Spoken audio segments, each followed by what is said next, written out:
That was lame. Right now, going to be the odds on EGB.com, and as someone who tends to be a gambling man, I feel like going for the underdog right now could be a wise decision potentially. Keep in mind, jumping into this one, if we see Fly to the Moon take this next game, they will manage to secure their spot in the Immortal bracket. Let's find out if they're going to be able to do it. Oops.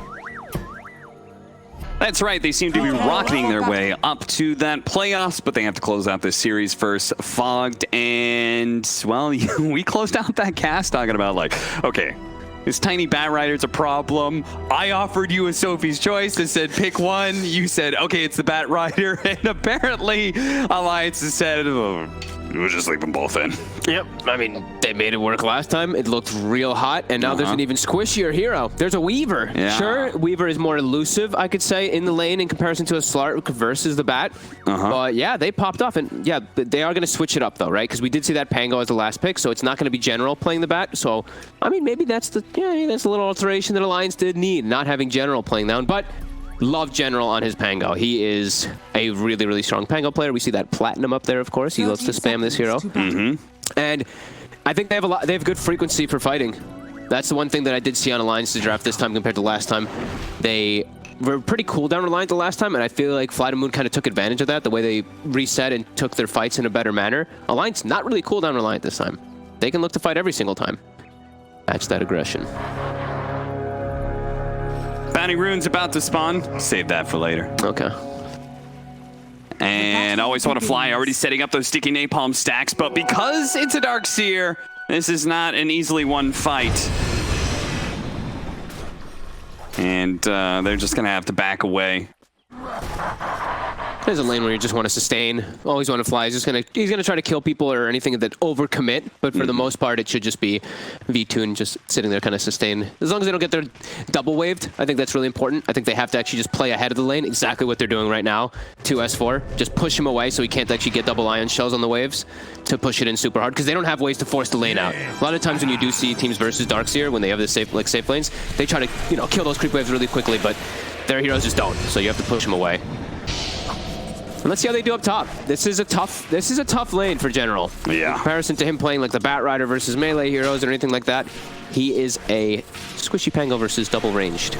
I do not like playing against Oracle. Ever as the offlaner. Yeah, ever as the offlaner, but especially a squishy one like Pango that is so susceptible to magic damage in the first place. Yeah. They're going to need some sort of shenanigans here, and you can see already Rogers doing the pulling behind the tower. Both teams are actually doing that because of the way. I think this is because of how Fly to Moon played that right initial start. Just because they cut S4 away from the wave, they actually forced these weird plays that Hanskin has to start to do.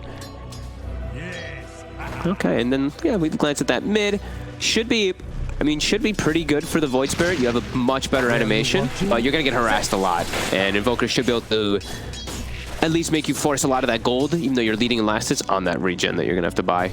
But yeah, definitely checking runes is gonna be really important in this one for Roger. So at 4 minutes, we're gonna likely see him leave that top lane to check, because Limp, that's gonna be the sustain he needs. Nice deny. Yeah, look at that. That animation is insane. Yeah, it is really good. Void Spirit. I feel like I don't want to say came out of nowhere, because obviously he'd been playing mid pretty consistently since he had been pulled out, but I feel like over just this last month, he's just all of a sudden had this crazy streak of mid play that's been super successful compared to all the other spirits.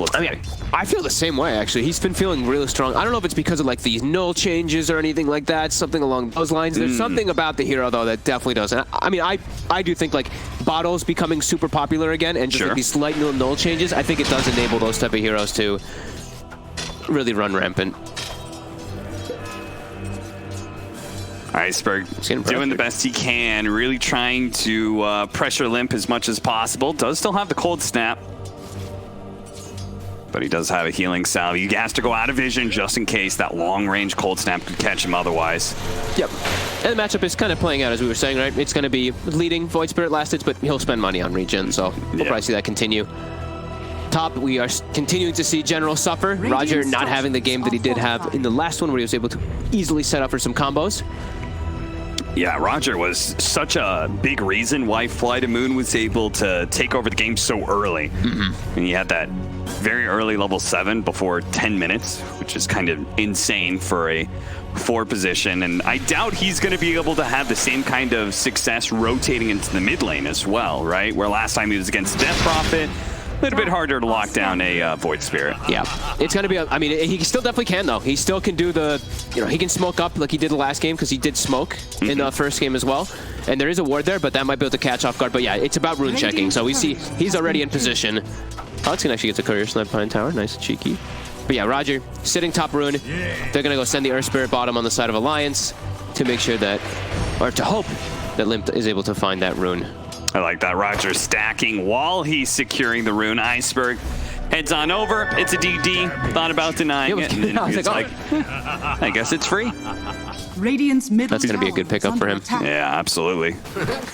Quaswex Invoker, who always suffers just a little bit in the damage department. Denied. Seeing bottom. They're just kind of trading farm. Vtune is able to secure himself farm down here just fine. Rider's helping out. Zoning away that Earth Spirit with, I think, with 6 stacks. It's something he had on him for a moment. But yeah, tough to threaten S4. Just, you can always surge away. And it looks like he's going to do the Vanguard build again. He's done this a lot of the times he's played the Darkseer. Another healing salve. Limp is having to burn through a decent amount of net worth through all of this one. Jump away, General. He's got the swarm on him. He's got to get rid of that. Fortunately, it's only a level 4 Weaver, so it doesn't really have that true chasing power. Roger looks like he wants to secure a bounding rune somewhere, but he'll get neither as a result of that double push in from Alliance. Nice play there by them. Yeah, General is probably like, all right, cool. That's chill. I'm fine with this. I don't care if they get the bounties. I got a little bit of a lane. I actually see that General also, he bought an Orb of Venom, even though he's in a tough lane. I usually see that Orb of Venom picked up a lot, but usually when you can get aggressive. Yeah, usually up against melee heroes that you can actually get hits on in the first place. Yeah. That's his first 300 gold, too, after like the starting item. So, a bit surprising, but it's just a private preference. Nice little side pull by Roger.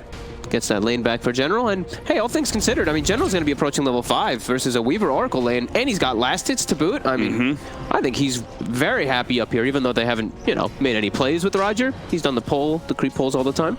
Yeah, everything can be forgiven if you get that fast level 6. Yeah. Battling up against FNG, does manage to get the lucky shot. Roger looking for just a toss combo here to finish him off, and they do manage to get the first blood. The roll in from Hanskin doesn't quite land on a General. The slowdown is there. General's he does have a lot of one charges. He should be good here. Plays with that armor from under the tower there, knows he doesn't have to pop it as well. Very nicely done. And there, I mean, okay, I'll prevent him, he got the slow, so that the Tiny can get into range, makes sense. Now that's like the dream, I feel like, for a Pango in this type of situation, right? Like, you're playing for double range and you're not having fun there. And a tri-lane showed up.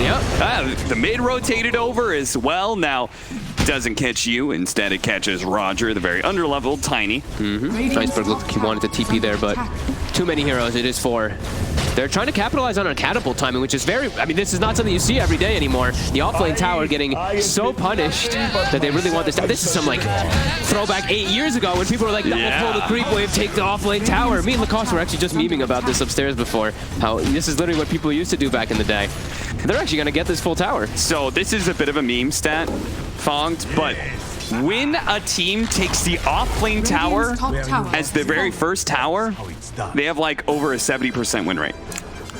Okay. Usually all that means is that the lanes went so shit. Yeah. that you somehow lost your off-lane tower and the carry didn't feel like he needed to rotate like he normally does, but it is interesting nonetheless, I think. I mean, it's super. Like I said, look, back in the day when we all used to play, that was the thing to do. You single pull, you double up the catapult weight, and you take the tower and you dive the hell out of them, and then you just like win the game. Nowadays, like, nobody does that because it just gives a free lane to the offlaner. So, I mean, General, we said he already started off pretty well. If he keeps this lane static right there, he's able to just TP to any lane and do pretty much anything he wants. There's going to be a lot of wards, though. What's kind of cool is that Alliance, they got that aggressive ward inside the triangle after taking the tier 1 tower, so they actually have a decent control of the triangle as a result. It's not like Flight of Moon really needs to make much use of that, though. Their lineup is inherently very aggressive, and they don't have a carry that, like, really plays around Ancients too much, right? Avalanche gonna try and stop this. Actually Nice combo. It's, that is the nerf to dissimulate animation that happened a couple patches ago, right? Those little mini stunts. I mean, Tiny's always going to be able to do stuff like that in turn with a cold snap too, and they don't have to use the Rolling Thunder either. Yeah. So General able to go and farm, I believe, the stacks that Roger had set up for him. And, I mean, look at Roger. He's like, he's a Conskin's going to roll, and I'm going to catch him. Dire's middle tower is under attack. Always want to fly. Jeez, this is such a deep chase here. He's forcing reactions. The Limp, he's going to come in and try and clean up the kill. Double Astral Step and hits him with the Remnant, so that will be a kill. Okay. Doesn't end up... Does he clear out any of the creeps? Oh, looks like not many of them died, so I don't think V2 will be too mad. He's probably like, hey, dude, don't steal my creeps. Like, actually, yeah, okay. Looks like one of them died, and V2's actually going to only get experience from one of them there, so okay. He does like mess up the wave a little bit there, but pays with his life. Pull back. Limp grabs Iceberg. Iceberg has Tornado EMP, so Limp still has to be careful, especially with Roger in the neighborhood. Does have a ward on the other side of the river here to be able to see Roger, so he shouldn't be caught by surprise. Super even early game here. I don't know who even is like happier about this, right? Because I feel like, I guess maybe Flight of Moon just because of the Pango getting so much at a top, but I mean S4 is massive, so he's probably like whatever. Hanskin, he's gonna have to find an opening to be able to roll away, or maybe not, because FNG's here. He can make a magic immune, he can also cleanse off the sticky napalm stacks.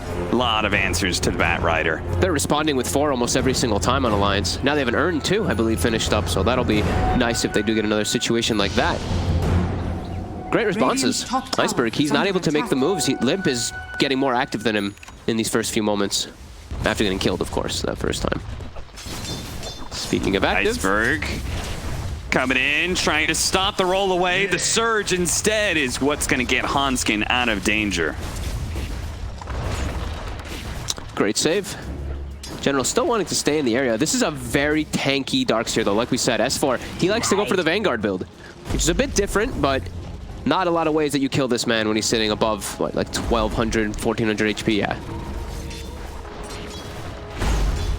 No way that you can die for him. So lane's gonna just go a little bit more static here. Bat Rider always want to fly, wanted to consume some of the levels. I mean, a Nikobaby's gonna have a real fast deso this game, since he just has no pressure on him. Especially if they can get an extra kill, and always want to fly, who... Really big difference. Game 1 to Game 2, these supports are very under-leveled. He is really suffering. Limp is on point with his movements. These wards that they have placed out early. Even these sentries too to cover the bases. Flight of Moon has no vision toward that top side, so Limp. Nice moves. Always a big fan when you have a greedy 4 position and you have a mid that can run around the map. Yeah. And that's what Iceberg has been doing, opening up that mid lane. V-Tune should be fine here, is actually going to TP out while General TP's in. He had Infest and everything, so that was a bit curious. Guess he just really wanted to switch where he was playing on the map. I think he's just sick of playing bottom, I guess. I'm not sure what else it would be. Okay. But now he's gonna, I mean, now he's putting himself versus a Weaver, which is not really the greatest thing in the world for him either. No, so not at all. Roger. Just a little bit shy there of catching Hanskin. Man, it feels like Flight of Moon just cannot make any moves right now without being spotted. They're going to head out to the bottom lane where a big dive is coming in from Alliance right now. Hanskin, he's going to whip as the rolling boulder doesn't go far enough. The tornado comes through, that also is going to whip, but a nice avalanche toss up in the air, and they do manage to lock down Nikobaby with a beautiful rolling thunder on top of all of that. As for a cute little juke over to the side, dodges a lot of damage. The Surge is coming back up. Do you have any disables? He's going to be good, and oh, look at this with the Magnetize on top. Limp has a free fight to win here. Picks up 2 kills, looking for a third on General, as they've got Fortune Sand. That's going to be able to catch him, lock him down. He may have another swashbuckle in the tank. Goes for the TP out. Ooh, the stuns are there. Optimistic TP for sure. Yeah, it certainly was. Ooh, so much mobility on Alliance this time around. That's what we were talking about, right? They aren't that reliant on cooldowns this time, and their heroes, they can move real quick. They do lose Nikobaby right at the start of it, but Darkseer, the Earth Spirit, that Void Spirit, they can get around the map so quickly to be able to match that aggression. They get there in time.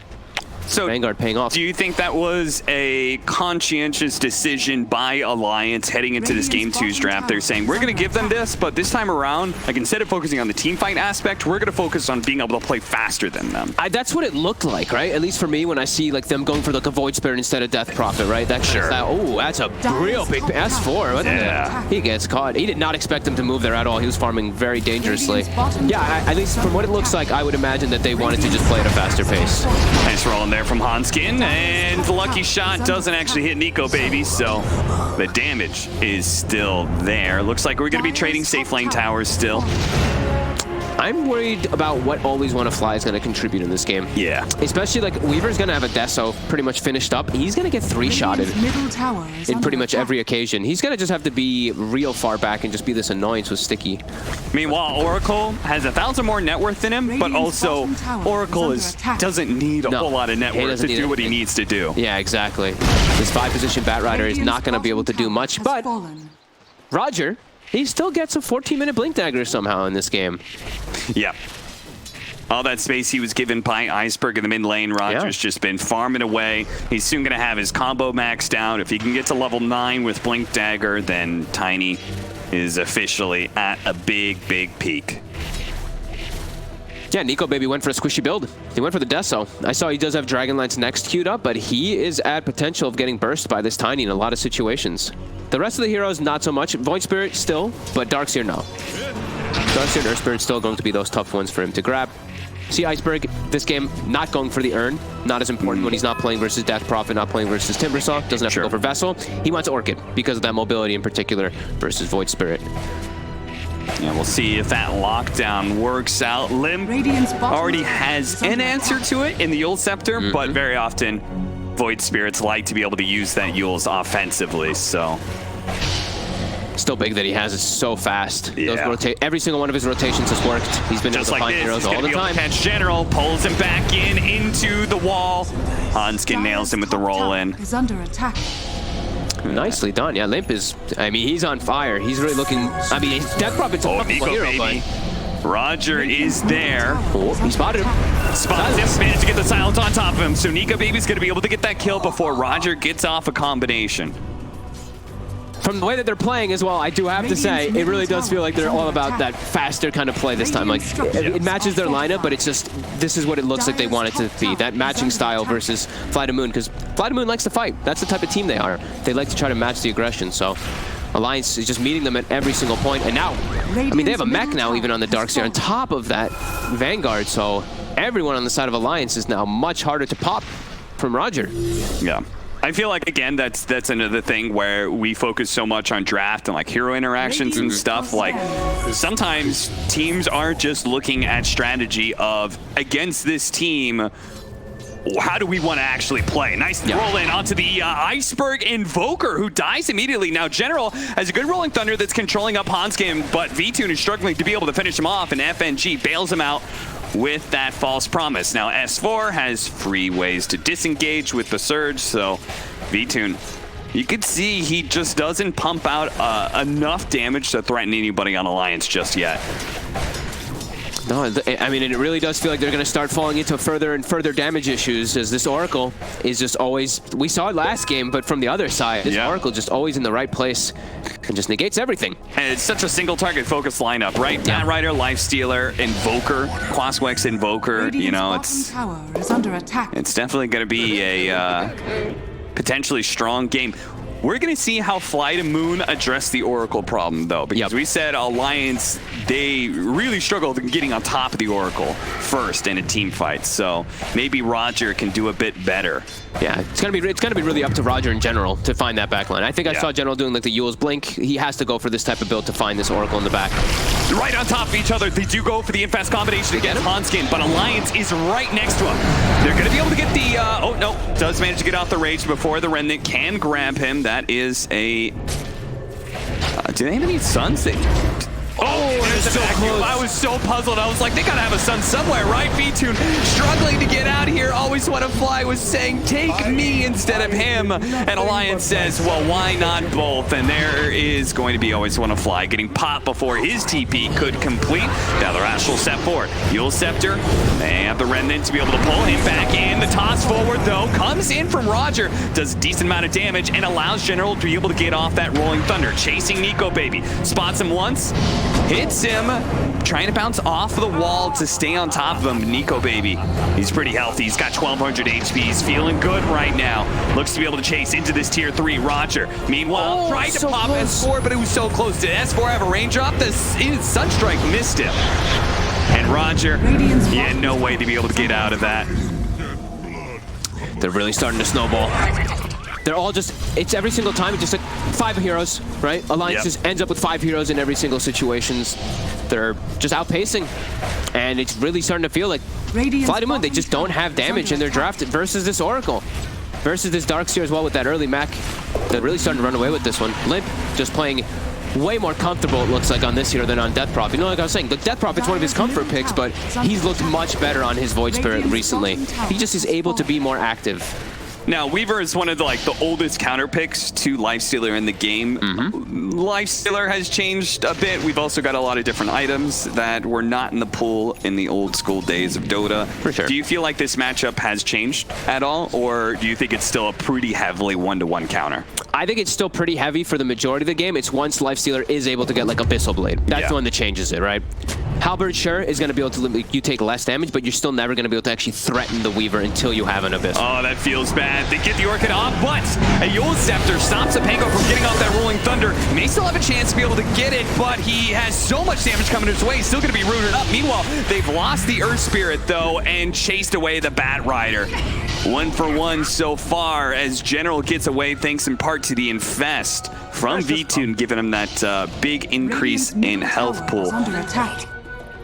Working their way towards bounties, and it looks like Fly to Moon may actually end up the better for it as long as they don't get caught. Grabbing this one here, the Invoker is in some big time trouble. Needs to be able to pop the Ghostwalker Tornado, gets neither off.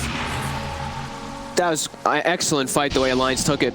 Poor General. I felt for him in that fight. He's just winding up his Rolling Thunder, gets canceled. Winding it up again, gets canceled. Winding up a third time, gets canceled a third time. And then from there, the fight has taken too long. Sure, they killed the Earth Spirit, but Mech was popped from Darkseer. Everybody else wasn't controlled. They were able to just freely take that fight on Alliance.